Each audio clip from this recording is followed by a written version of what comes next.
विषय पे चर्चा हुआ है? बहुत इश्यूज में बात हुआ।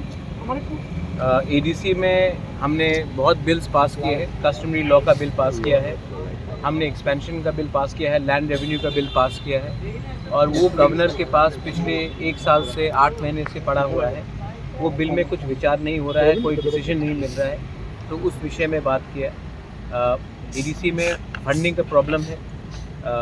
हेल्थ का हमने बहुत स्कीम्स उठाया है, लेकिन गवर्नमेंट ने अभी तक फंड्स रिलीज़ नहीं किया, उस विषय में बात किया।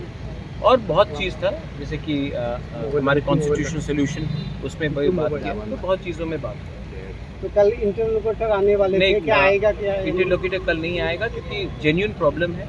मणिपुर में सिचुएशन बहुत ही ख़राब है, और इंटरलोकेटर से भी मेरा बात हुआ है, सीएम का भी बात हुआ है ए.के. मिश्रा जी से, और वो थोड़े दिन के बाद आएंगे। उन्होंने मुझे 2 बार आज फ़ोन किया और रिक्वेस्ट किया कि मुझे थोड़ा समय दीजिए, क्योंकि मणिपुर में सिचुएशन बहुत ख़राब है और उनको इमीडिएटली मणिपुर जाना पड़ रहा है। जैसा मणिपुर का प्रॉब्लम में थोड़ा सा शांति होगा, वो अगले हफ्ते या थोड़े दिन के बाद आकर हमसे सबसे, not only with me, with IPFT, with समाजपति, विद मुख्यमंत्री, सबसे मिलकर बात करें।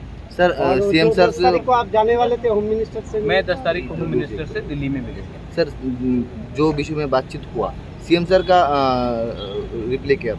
सीएम साहब से आप डायरेक्टली पूछ लीजिए उनका क्या रिप्लाई था। मुझसे तो अच्छी तरीके से बात हुआ, लेकिन मैंने अपना स्पेसिफिक पॉइंट्स रखा है। सीएम साहब ने कहा है कि वो जैसे कि फाइनेंस का हो, या जो बिल्स गवर्नर के संग पड़े हैं, जो हमारे ट्राइबल कस्टमरी लॉ बिल्स हो, हमारा जो भी बिल्स गवर्नर के संग पड़े हैं, वो बात वो अपने चीफ सेक्रेटरी, फाइनेंस सेक्रेटरी से बैठकर बात करके मालूम करेंगे कि स्टेटस क्या है। Thank you.